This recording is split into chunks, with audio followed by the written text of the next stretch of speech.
Sejam bem-vindos às Senhas Diárias, dia 29 de junho, portanto, sábado.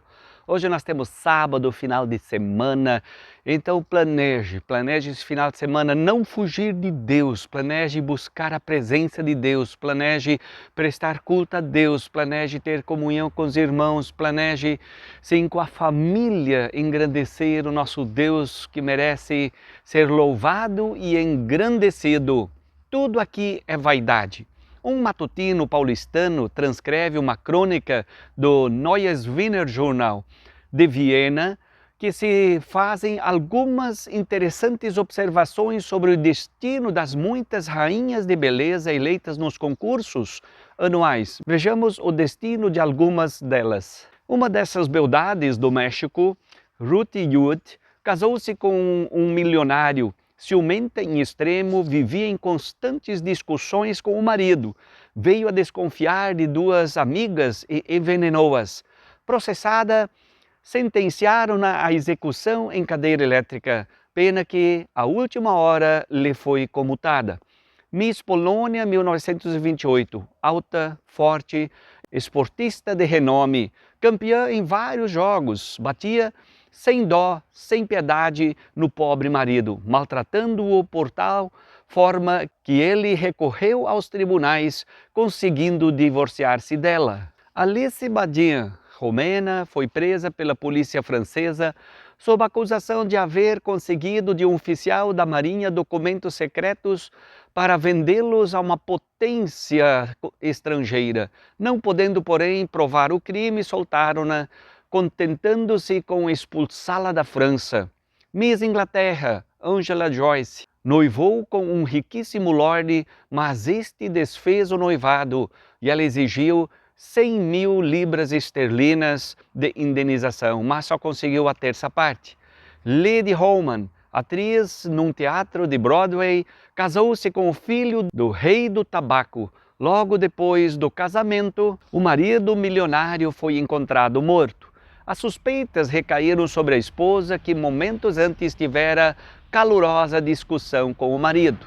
Houve demorado e escandaloso processo.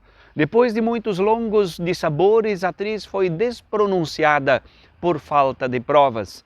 Anita Kepp, vencedora num disputado concurso de beleza, vivia num esplêndido palácio, ponto de reunião de aristocratas e milionários.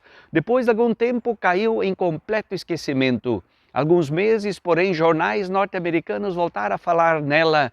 Foi encontrada em São Francisco, envelhecida e feia, a ganhar penosamente a vida como lavandeira. Uma rainha de beleza dos Estados Unidos, Helena Walsh, ganhou um prêmio avultado. Pôde então realizar seu sonho de comprar um luxuoso iate. Na primeira excursão que fez, a caldeira explodiu e a jovem teve morte horrível. Meus queridos e amados, assim nós vemos que a riqueza não traz felicidade. A riqueza não preenche o vazio da alma. O que preenche o vazio da minha alma, da sua alma, é Jesus, é Deus Pai, é Deus Filho Jesus Cristo, o Deus Espírito Santo, o Conselheiro, o Consolador, o Espírito da Verdade, que quer nos guiar a toda a verdade, porque nós, por nós mesmos, só conseguimos nos meter em confusões de toda espécie de mentiras e intrigas e escândalos. Por isso, vamos buscar ao Senhor. Vamos deixar Deus ser Deus em nossas vidas, sobre nossas vidas, nos guiando a partir da sua palavra, que é a Bíblia, e o Evangelho, que é o poder de Deus para nos transformar, renovar e capacitar a vivermos cada dia o amor de Cristo. Palavra das senhas para nós hoje, 29 de junho, sábado. Como eu já tenho dito no início, buscai ao Senhor enquanto você pode achar, invocai-o enquanto está perto. Se lá na sua cidade, na sua comunidade tiver culto nesse final de semana, seja hoje à noite, seja hoje à tarde, você jovem, participe da juventude. Aqui nós vamos ter GESP e para cantar, louvar, brincar, ter comunhão, mas sermos orientados pela palavra de Deus. Eclesiastes 12, versículo 1 diz: lembre-se do seu Criador nos dias da sua mocidade, antes que venham os dias maus e cheguem os anos dos quais você dirá, não tenho neles prazer. Então buscar a presença de Deus desde a mocidade. Se você ainda não buscou, ainda há tempo. Comece a buscar, não perca tempo, não jogue sua vida fora, ponha na presença de Deus, busque a sabedoria do Senhor para viver e para poder viver com excelência nesse mundo e muito mais na viva esperança que nos conduz para o grande prêmio da soberana vocação de Deus em Cristo Jesus, que é a eternidade. Do Novo Testamento, de Lucas capítulo 15, versículos 18 e 19, vou me arrumar, voltar para meu pai, ele dizer, Pai, pequei contra Deus e diante de ti, já não sou digno de ser chamado seu filho, trata-me como um dos seus trabalhadores. Arrependimento, dar meia volta, voltar para Deus.